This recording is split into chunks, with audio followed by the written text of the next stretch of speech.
Kisah akan berfokus pada seorang tentara yang memutuskan untuk pensiun muda karena ingin menemani orang tuanya yang sudah lanjut usia. Pria ini bernama Chris saat berjalan kaki menuju rumah. Perhatian Chris pun teralihkan oleh sebuah pabrik yang sudah tutup, di mana dulu pabrik itu merupakan mata pencaharian bagi sebagian penduduk kota yang sudah menghidupi mereka semua.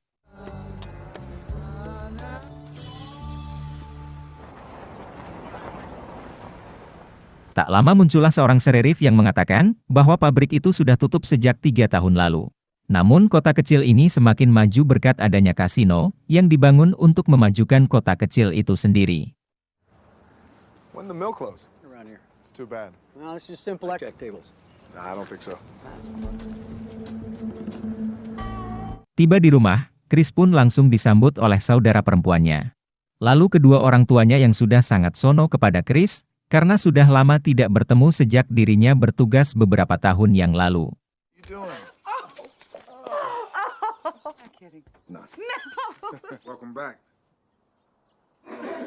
Saat makan malam, muncullah seorang bocah yang merupakan keponakannya Chris, alias anak dari saudari perempuannya, di mana dia cukup terkejut melihat pamannya yang memiliki tubuh besar seperti pemain gulat, dan wajah yang tidak asing seperti sosok The Rock. This is your Uncle Chris on the couch. It was Chris's room first. Hey, Pete. Sit down, say hello. Last time... Whatever. Dia adalah Ray, sahabat Chris yang pernah menjadi aktor dalam film Jackass, di mana dia mengajak Chris untuk bermain American football bersama teman-teman lamanya. How you been? Good. Yeah? I should do something with my life too, so lightly remind you that it is Saturday. As in... Tak lama muncullah teman lama Chris yang lain bernama Jay, ini bembenguknya. Seorang anak orang kaya yang ternyata pemilik dari kasino, alias tempat judi di kota kecil tersebut. Dan tiba-tiba muncul anak buahnya yang menantang Chris untuk bertanding melawan mereka.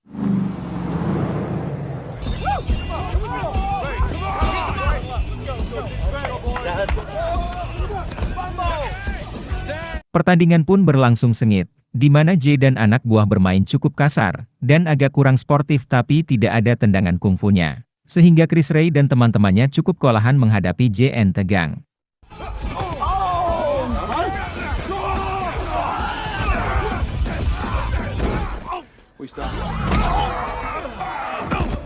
Setelah permainan selesai, Jay pun mengundang Chris untuk datang ke kasinonya. Sebagai sambutan selamat datang untuk teman lama, dan Chris pun menerimanya. Yeah, it was good. Not do anything later on. I come by the casino. See you tonight. Cool. Be good. Singkat cerita malam pun tiba, terlihat Chris dan Ray baru saja tiba di kasin. Di situ terdapat banyak sekali alat mesin maksiat, ditambah ada beberapa wanita yang pakaiannya belum selesai jahit. Sambil menari pada penyepengan bus yang cukup menantang syahwat. Tellers the child support, rent.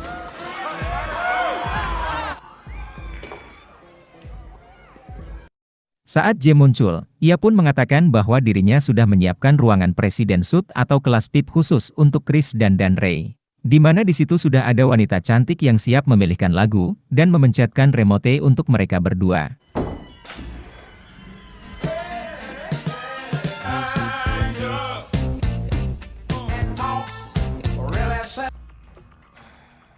Dan sesuatu yang tak terduga terjadi ketika Chris sedang menyaksikan permainan judi, di mana si bandar ternyata sudah mencurangi dadunya. Sehingga saat Chris rese, ia pun dikepung oleh beberapa anak buah Jay yang mengakibatkan pertarungan. Dan diakhiri dengan disetrumnya si Chris ini.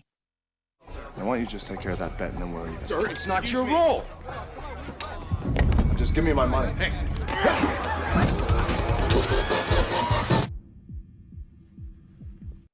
Entah kemana si Jay, tapi anak buahnya membawa Chris ke ruangan belakang. Di mana di situ mereka memegangi Chris seperti seekor sapi lamosin yang akan dikurbankan. Untuk kemudian salah satu dari mereka nekat mengeluarkan pisau dan menyayat tubuhnya tanpa rasa kasihan sedikit pun.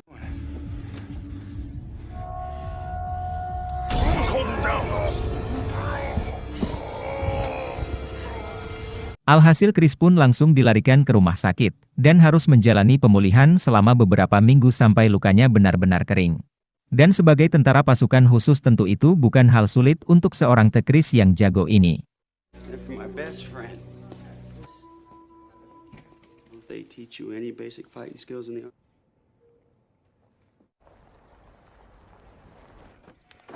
Hang on.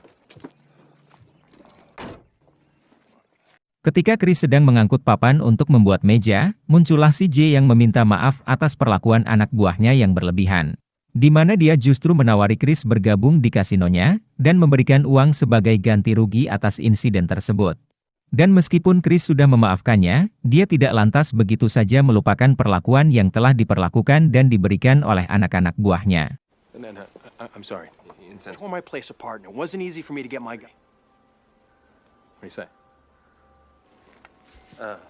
Well, Chris pun datang ke kantor sheriff untuk melaporkan kejadian tersebut, namun apa yang dia dapatkan benar-benar cukup mengejutkan karena kasus tersebut ternyata dinyatakan sudah ditutup. Di mana hal ini semakin menegaskan bahwa para sheriff yang seharusnya mengayomi masyarakat, ternyata lebih pro kepada J sang pemilik kasino. Yang sudah bisa dipastikan bahwa seluruh penegak hukum di kota ini, sudah diweweli uang agar tutup mulut dan membiarkan kasino CJ tetap beroperasi. I'll tell you what'll stay building.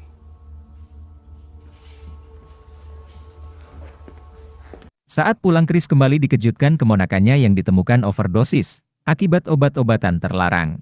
Yang mana saat Chris menanyai temannya tentang siapa yang telah berani menjual barang haram itu, ia pun menjawab bahwa anak buah J lah yang sering menjual narkoba di kota kecil ini. Where'd you get the drug? From the security guys working at the casino. Dengan penuh amarah Chris pun pergi ke garasi untuk mengambil shotgun, dan meskipun sudah dilarang untuk jangan main hakim sendiri, Chris pun tetap pergi ke kasino tempat anak buah CJ berada. What are you doing? Chris, listen to me. Chris! Chris! Tiba di sana, Chris pun merubah pikiran tentang menggunakan senjata api untuk menghadapi mereka, karena dia teringat kata-kata Medok saat mengatakan, sebenarnya kurang kalau begini, nggak ada gregetnya tinggal tarik pelatuk macam pesan layar antar saja. Kemudian Chris pun mengambil sebatang kayu dan mengatakan, ini baru asyik, ini baru ada gregetnya, ini permainan yang gue suka.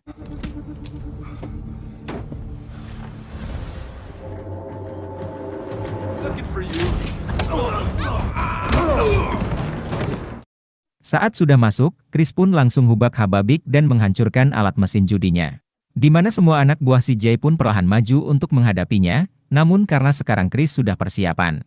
Ia pun nampak sangat sulit sekali untuk ditumbangkan dan tidak mudah untuk mengalahkan pria berbadan besar ini. Kecuali kalau melawan Jason Statham baru bisa imbang.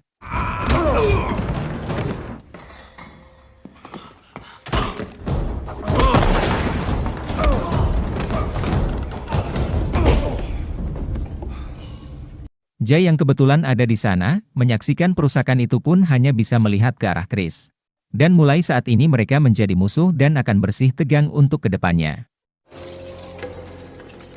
guess that changes our relationship a bit, huh?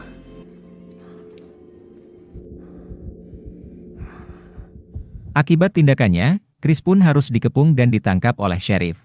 Kemudian diadakan persidangan untuk menentukan apakah Chris bersalah atau tidak, di mana para jaksa akhirnya membebaskan Chris. Setelah melihat bekas luka yang telah diperbuat oleh anak buahnya CJ. These charges, then I'm gonna run for sheriff, and I will make sure that this. Not guilty. Sebagai seseorang yang lahir di sini, Chris tentunya sangat miris dengan kondisi kotanya yang dipenuhi dengan peredaran narkoba dan para penegak hukum yang kurang mengayomi. Di mana Chris hanya ingin yang terbaik untuk kotanya, dan dengan sikap bijak tegas yang diperlihatkan Chris. Jaksa dan tetua di kota ini pun, akhirnya mengangkat Chris sebagai kepala sheriff baru. Berharap kota ini menjadi lebih baik dari sebelumnya.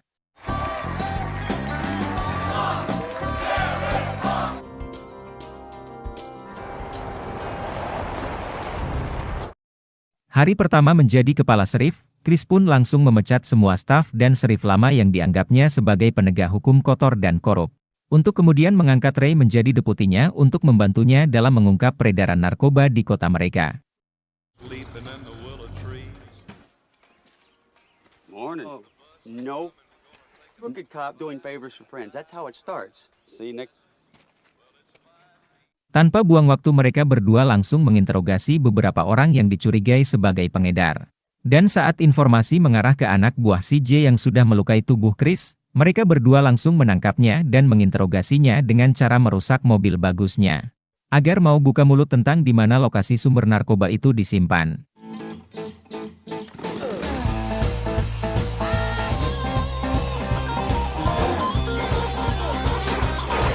Karena tetap tak mau buka mulut, Chris pun membawanya ke kantor untuk dikurung dalam sel, di mana anak buah si J ini justru malah semakin polontong petantang petenteng.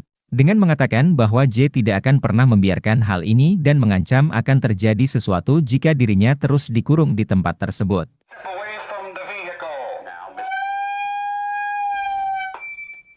Can I talk to you?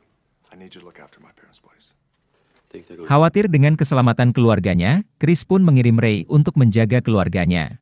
Sementara dia akan stay di kantor untuk menjaga si polontong ini.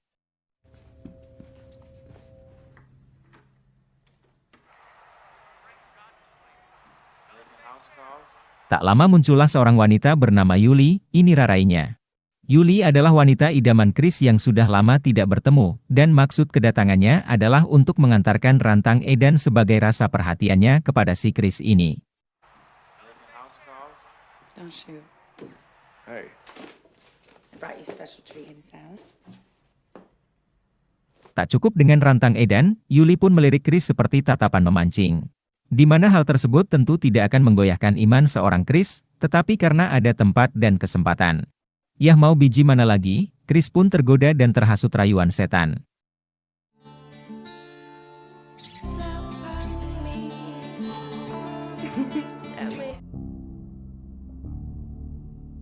Di sisi lain kita akan melihat J yang sedang menelpon anak buahnya, termasuk para sheriff yang sudah Chris pecat secara tidak hormat. Di mana dia menyuruh mereka untuk memberi pelajaran kepada Chris dengan membunuh keluarganya dan menghancurkan kantor sheriffnya.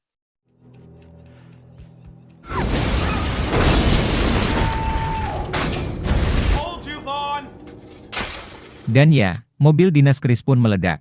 Di mana hal itu langsung membuat si polontong kegirangan, disusul dengan serangkaian tembakan yang membuat Chris dan pacarnya seketika panik.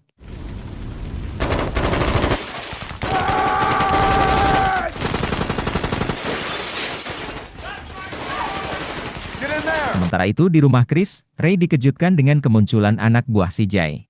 Di mana dia sempat terluka akibat tertembak di bagian kaki, namun dengan kemampuan jackass-nya dia berhasil menyelamatkan keluarganya Chris. Hingga terlibat pertarungan dan baku tembak dengan para penjahat tersebut.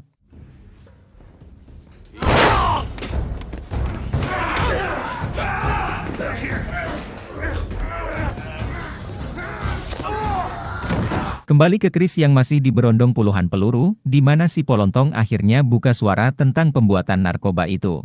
Yang ternyata dilakukan di pabrik kayu bekas, yang sempat kita lihat tadi di awal.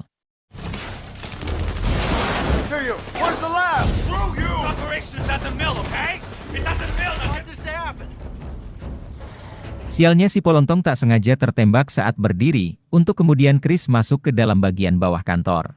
Dan berhasil menghabisi para mantan sheriff itu, berkat kerja sama sang pacar yang cukup apik.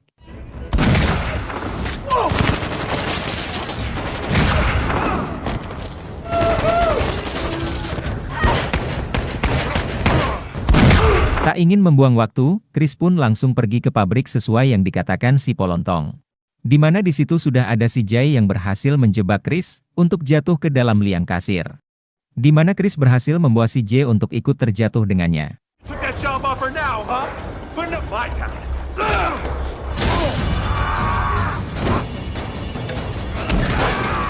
Jay pun mendorong Chris keluar jatuh dari pabrik, di mana saat Chris kabur ke tengah hutan.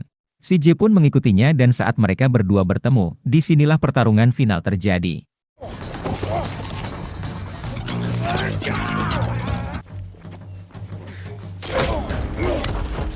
Dengan tubuh besar dan pengalamannya sebagai sahabat dekat Dominic Toretto, tentulah Chris bisa dengan mudah mengalahkan si J. Hingga membuat semuanya berakhir.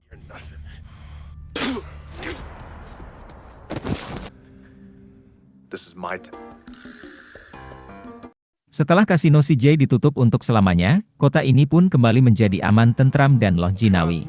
Sementara Chris dan Ray akan terus mengabdi untuk kemajuan dan keamanan kampung halaman mereka. lunch. Hey, let's go pick it up.